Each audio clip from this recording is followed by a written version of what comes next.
Assalamualaikum warahmatullahi wabarakatuh. Waalaikumsalam warahmatullahi wabarakatuh. Ngapunten Pak Yai, mumpung kepanggih kula badhe taken terkait fenomena adanya gesekan di internal NU, adanya muscap di Wonogiri dan Jakarta Timur, serta ada surat edaran khususnya di poin 4 tentang PWI dan yang bertentangan dengan PWI untuk tidak dekat-dekat PBNU. Assalamualaikum warahmatullahi wabarakatuh. Waalaikumsalam warahmatullahi wabarakatuh. Bismillah, alhamdulillah, wassalatu wassalamu ala sayyidina rasulillah Sayyidina wa maulana Muhammadin ibn Abdillah wa ala alihi wa ashabihi wa mawala. La hawla wa la quwata illa billah wa ba'd. Tentang masalah yang berkaitan dengan fenomena PBNU, masalah Wonogiri dan Jatim. Dalam hal ini saya menanggapi atas nama warga NU, bukan atas nama ketua PWI, karena saya juga orang NU. Ya, sebetulnya walaupun itu adalah hak daripada PBNU di dalam mengeluarkan surat apapun, tapi kelihatannya di situ ada problema, ada masalah yang harus diselesaikan dengan bijak, ya, sehingga permasalahan ini tidak akan melembar kemana-mana dan ekses dampaknya jangan sampai mengurangi rasa kepercayaan warga NU terhadap pengurusnya, gitu.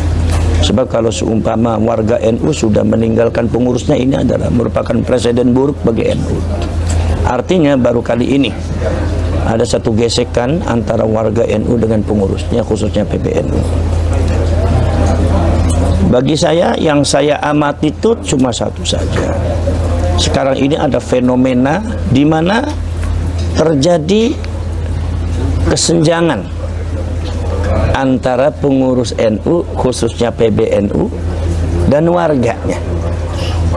Ada satu kesenjangan, ya, kita mau tidak mau kita harus akui, ya, saudara, bahwasanya apa yang dilakukan oleh pengurus NU dan PBNU ini banyak tidak diapresiasi oleh warganya.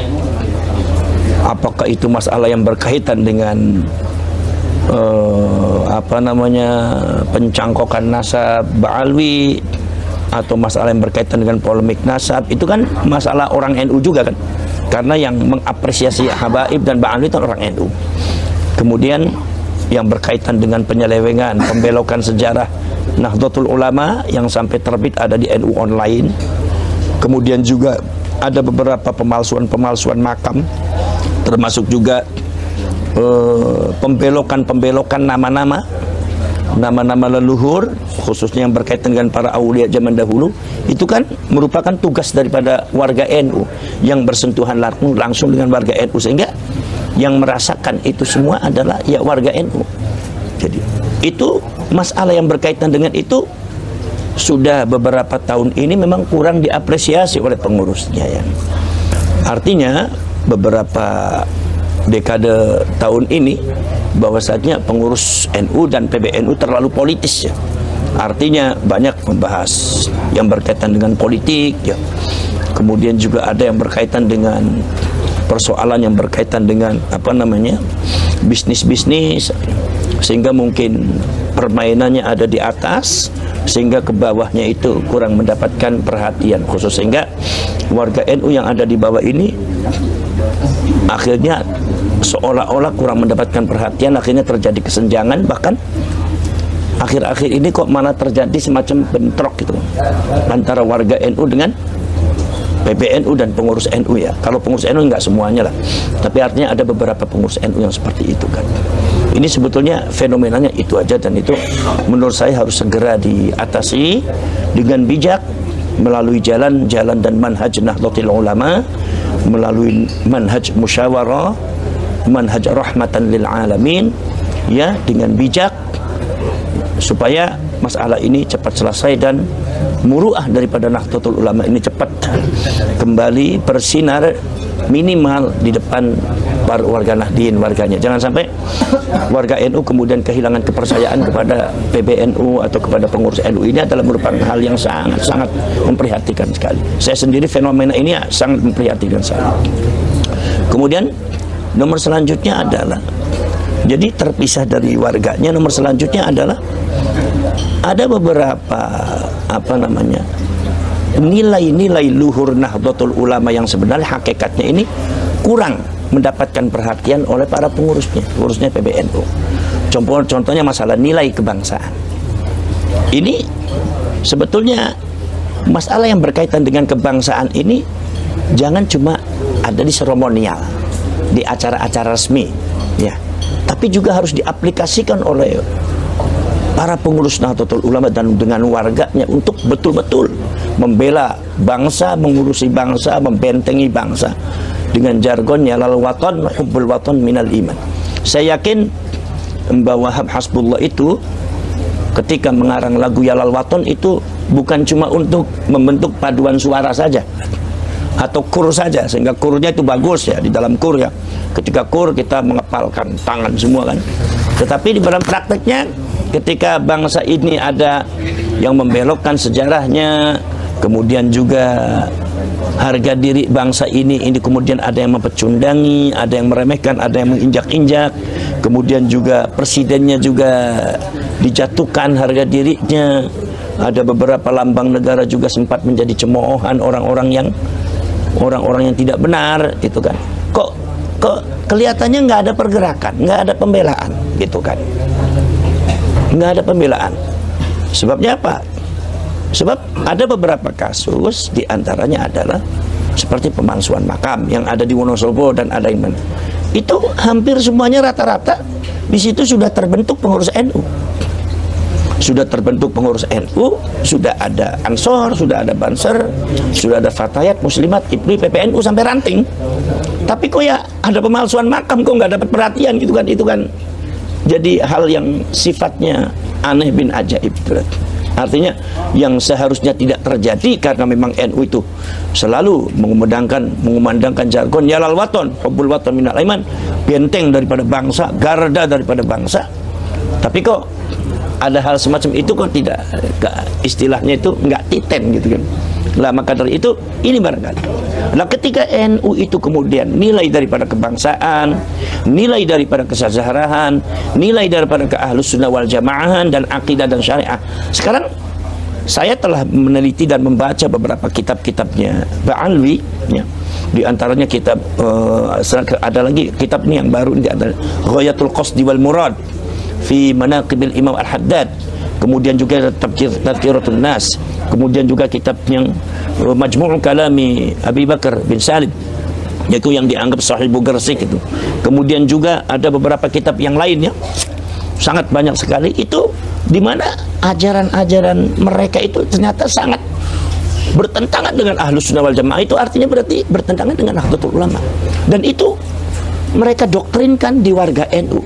Nah ini penyelamatan ini sebetulnya adalah muncul harus dari pengurus NU, harus dari pengurus NU, harus dari pengurus Ansor, harus dari bentengnya adalah Banser, dari Fatayat, dari Muslimat, semua bergerak karena ini membahayakan akidah. Lah dalam akhir-akhir tahun ini diabaikan, sehingga terjadilah satu fenomena yang sekarang ini terjadi, yaitu adalah banyak doktrinasi-doktrinasi yang sudah kadung masuk di warga NU, sehingga warga NU ini masih banyak yang mempercayai cerita-cerita daripada Ba'alwi yang tidak benar itu. Nah ini dua unsur ini yang menurut saya yang harus diperbaiki. Satu adalah unsur tentang kesenjangan warga NU dengan pengurus atau dengan PBNU itu harus diperbaiki, ya. Kemudian nomor selanjutnya adalah tidak diabaikannya atau tidak diterapkan, diabaikannya nilai-nilai perjuangan ke-NU-an yang dulu menjadi intisari daripada terbentuknya Nahdlatul Ulama. Masalah akidah, khususnya masalah Wahabiyah itu kan, bukan Wahabiyah saja, pokoknya akidah Ahlus Sunnah wal Jamaah, ya, madzhabul arba'ah itu yang bertentangan, dan itu ya kita harus mampu melawannya, dan kita harus mampu membersihkan warga NU dari akidah yang sesat dan apalagi syariat dan paham-paham doktrin yang tidak benar, ya. Lah kemarin itu sudah ada seperti itu. Ketika terjadi masalah Ba'alwi, ternyata PBNU itu bukan mengapresiasi bagaimana warganya, bukan mengapresiasi daripada warga NU-nya, tapi justru melakukan tindakan-tindakan yang menurut saya kurang bijak dan kurang aspiratif, ya, kurang aspiratif terhadap warganya, ya. Apalagi terjadi lagi kasus Wonogiri, itu menambah kesenjangan lagi, itu bertambah lagi.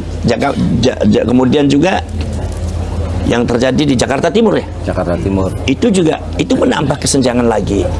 Apalagi sebelumnya adalah tidak mengapresiasi hasil kajian ilmiah Kiai Imaduddin Al-Bantati, di mana beliau itu adalah kader, termasuk kader terbaik daripada Nahdlatul Ulama.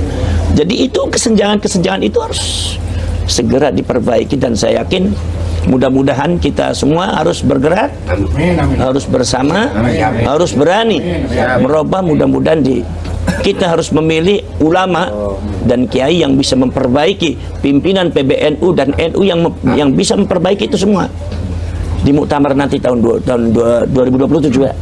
Kita mau tidak mau harus. Tapi kalau seumpama kita tidak memilih pemimpin yang tepat, maka kita akan melihat kehancuran daripada Nahdlatul Ulama. Maka dari itu alhamdulillah Allah sudah memunculkan PWI barangkali untuk jangan-jangan, walaupun insya Allah mudah-mudahan kalau NU banyak yang melindungi lah. Maka dari itu kewajiban kita untuk bersama-sama bergerak. Bagaimana kita lihat nanti tahun 2027 ini bagaimana pergerakannya Nahdlatul Ulama ini, ya. Mudah-mudahan terpilih seorang ulama yang memiliki 3 unsur seperti yang diingatkan oleh Syekh Abdul Qadir Al-Jalani. Satu adalah ilmul ulama, keilmuan ulamanya ada. Nomor 2 adalah siyasatul muluk, pandai berpolitik juga. Politik di sini politik kebangsaan. Nomor selanjutnya adalah hikmatul hukama, kebijakan orang-orang pada bijak. Artinya bentuk rahmatan lil alamin di sini. Ya, kita berharap seperti itu aja. Jadi ya pertaruhannya ya muktamar tahun 2027 nanti kita akan terpilih yang jadi PBNU siapa. Makanya mau tidak mau kita harus berani merubah itu semua. Kalau tidak, maka NU akan hancur nanti. NU nanti tidak ada nilainya. Asbahan bila arwah wa suwaron bila ma'an. Pengurusnya ada di mana-mana, banomnya ada di mana-mana, tapi menyelamatkan bangsanya tidak ada kibrat. Tidak bisa menyelamatkan bangsa, tidak mampu menyelamatkan warganya dari doktrin-doktrin ba'al yang tidak benar. Ya, baik. Assalamualaikum warahmatullahi wabarakatuh.